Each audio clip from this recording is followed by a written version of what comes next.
কোরআনে কারীমকে তারা এত ভালোবাসতেন, কোরআনে কারীমকে এত সম্মান তারা দিতেন, এত মর্যাদা দিতেন, কোরআন দিয়ে কথা বলার মতো তারা ক্ষমতা অর্জন করেছিলেন। জোরে কোন সুবহানাল্লাহ।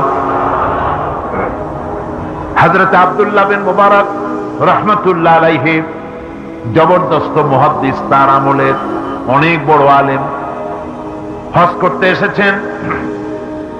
হজের কাজ সমাপন করে যখন তিনি রওনা করেছেন, দেখেন কোনো মানুষজন নাই। কাবার চত্বরে একটা মহিলা চাদর মুড়ি দিয়ে শুয়ে আছেন।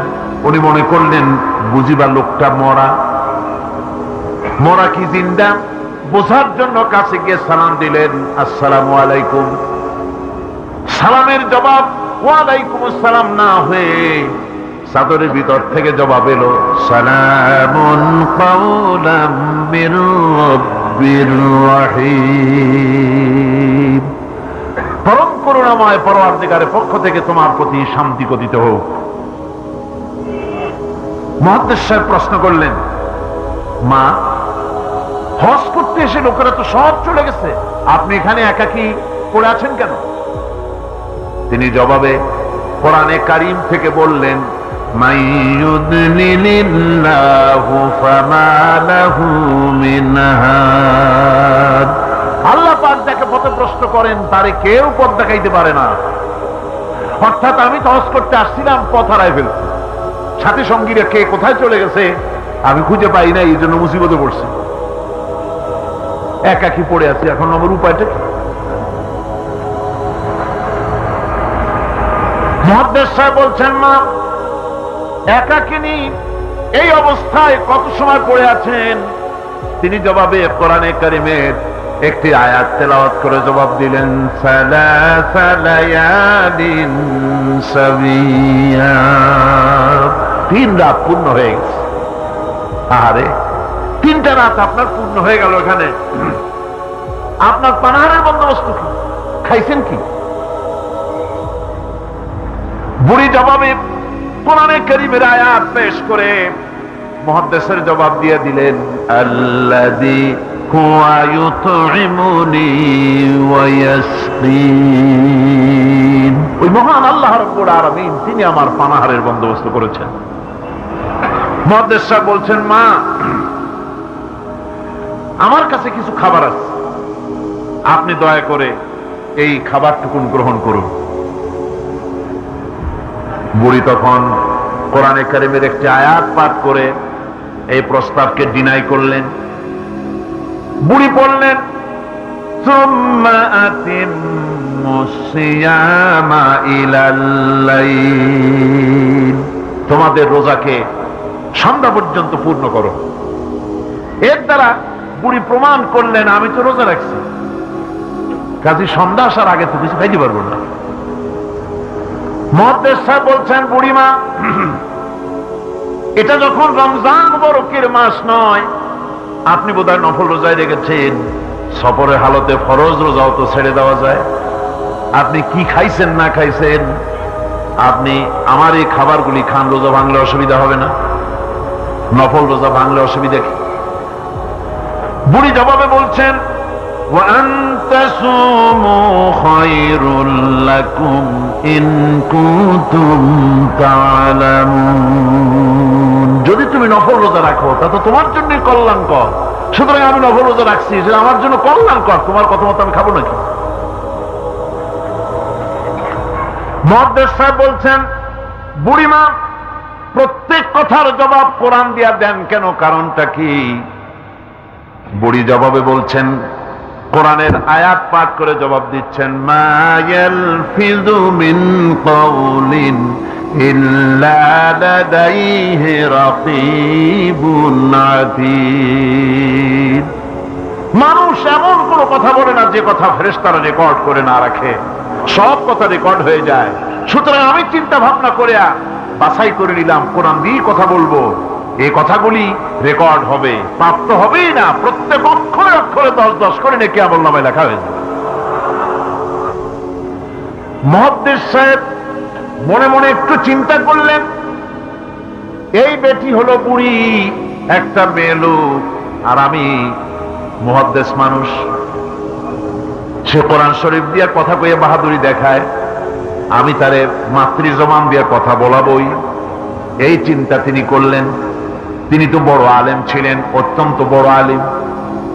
তার সম্পর্কে তার সাথীরা কবিতা রচনা করেছিলেন। তিনি যখন তার এলাকা ছেড়ে গিয়েছিলেন, তার সাথীরা বলেছেন, ইজা সারা আব্দুল্লাহ মিম্মার উলাইলাতান, ইজা সারা আব্দুল্লাহ মিম্মার উলাইলাতান সারা আনহা নূরুহা ওয়া জামালুহা। আব্দুল্লাহ যখন আমাদের এলাকা ছেড়ে গেল, তখন এলাকার সৌন্দর্য গেল, নূর গেল, আলো গেল, সব হারায় ফেললাম। যেহেতু তিনি সাহিবি ইলম ছিলেন। তারা বলল, ইযা যুকিরাল আখিয়ারু ফি বালদাতিন ফাহুম আনজুমুন ওয়া আনতা হিলালুহা। আমরা যখন আমাদের বন্ধুদের মধ্যে আলোচনা করি, তখন আমাদের বন্ধুরা আর যত বড় বড় আলেম আছে, তারা যদি তারকা হয়, তাহলে আব্দুল্লাহ তুমি তো সেই তারকা রাজির মধ্যে চাঁদের মতো। এরকম বড় আলেম ছিলেন হযরত আব্দুল্লাহ বিন মুবারক। তিনি চিন্তা করলেন, এই বুড়ি দেখি তারে দিয়া তার মাতৃ জবানে কথা পাওয়া যায় নাকি। তিনি জিজ্ঞেস করলেন, আচ্ছা বুড়িমা, বাড়ি কই? ওনার চিন্তা, বাড়ি ওই কোরআন শরীফের মধ্যে তো খাগড়াছড়ি ফটিকছড়ি নাই, গ্রামের নাম তো নাই, ধরা যায় নাকি। তিনি যখন বাড়ির প্রশ্ন করলেন, বুড়ি তখন কোরআনে কারীমের আয়াত তেলাওয়াত করে বাড়ির জবাব দিয়ে দিলেন, সুবহানাল্লাযী আসরা বিআবদিহি লাইলাম মিনাল মাসজিদিল হারাম ইলাল মাসজিদিল আকসা। পবিত্র মহান সত্তা, দোষ ত্রুটি অক্ষমতা দুর্বলতা থেকে মুক্ত সেই মহান সত্তা, যিনি তার বান্দাকে ইসরা করিয়েছেন মসজিদে হারাম থেকে মসজিদে আকসা পর্যন্ত। এর দ্বারা তিনি প্রমাণ করতে চাইলেন, মসজিদে হারামে আসছি হজ করতে, আর মসজিদে আকসার কাছে আমার বাড়ি। মুহাদ্দিস সাহেব না পেরে তিনি তখন চিন্তা করলেন, এমন বিদুষী মহিলা একা একে ফেলে যাওয়া কিছুতেই বুদ্ধিমানের কাম না। তিনি বললেন, মা, আমার কাছে একটা উট আছে, আপনি যদি রাজি হন, উটের পৃষ্ঠে সওয়ার করে আপনার গন্তব্যে পৌঁছায় দেই। বুড়ি তখন কোরআনে কারীমের একটি আয়াত পাঠ করে সম্মতি প্রদান করলেন।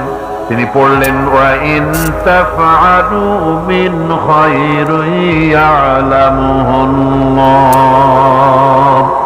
যদি তুমি কোনো ভালো কাজ করো, অবশ্যই আল্লাহ তা জানবেন এবং এর জন্য উত্তম ভাবে আল্লাহ পাক তোমাকে পুরস্কৃত করবেন।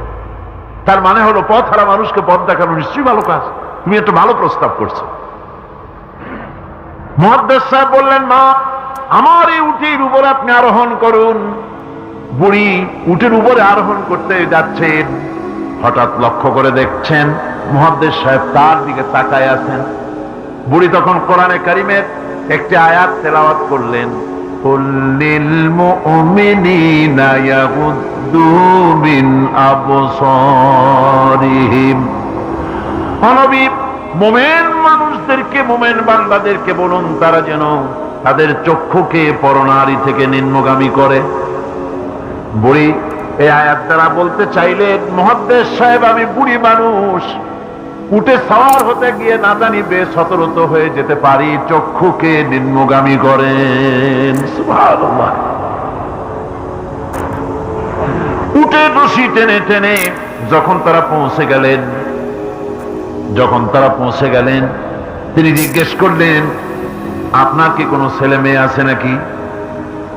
বুড়ি জবাবে বললেন, আল মালু ওয়াল বানুনা জিনাতুল হায়াতুদ দুনিয়া।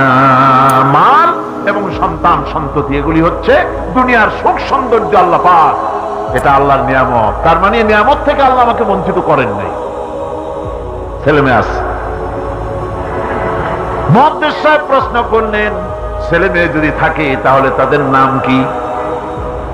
আটকাবার একটা বুদ্ধি, যেহেতু সব নাম তো কোরআন শরীফে নাই। বুড়ি সে কাম আগেই সেরে রেখেছে। বুড়ি কোরআনে কারিমের আয়াত পাঠ করে ছেলেদের নাম বলে দিলেন, ইয়া ইয়াহিয়া খুযিল কিতাবা বিকুওয়া ওয়া কাল্লামাল্লাহু মূসা তাকলীমা ওয়াত্তাখাযাল্লাহু ইব্রাহীমা খলীলা। যথাক্রমে তিনটে আয়াত তেলাওয়াত করে তিনটা নাম বললেন, ইয়াহিয়া, ইব্রাহিম, মুসা, আমার ছেলে। সুবহানাল্লাহ ওয়া বিহামদিহি। আরে কপাল পোড়া মুসলমান! এই মুসলমানেরা এখনকার যুগে ছেলেদের নাম রাখে বল্টু, শান্টু, তারপরে বাংলা আর আরবি মিশাইয়া শুভ রহমান, কৌশিক আহমদ, সাগর হোসেন, বাতাস খাতুন, অক্সিজেন বেগম। কি যে আশ্চর্য নাম শুরু হয়ে গেছে।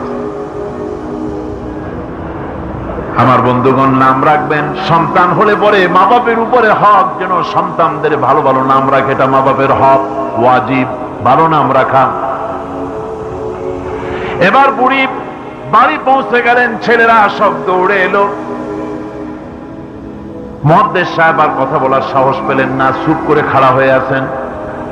ছেলেদেরকে বুড়ি তখন নিজের থেকে কিছু টাকা পয়সা বার করে ছেলেদের বললেন, ফাবআসু আহাদাকুম বিওয়ারিকিকুম হাযিহি ইলাল মাদিনা।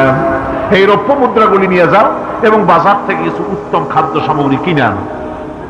বাজার থেকে খাদ্য সামগ্রী আনিয়া প্লেটে সাজাইয়া মুহাদ্দিস সাহেবের সামনে রাখে বুড়ি বলতেছে, কুলু ওয়াশরাবু হানিয়াম বিমা আসলাফতুম ফিল আইয়ামিল খালিয়া। বিগত দিনে তুমি আমার জন্য যে পরিশ্রম করেছো তার বিনিময় কিছু আহারীয় গ্রহণ করো।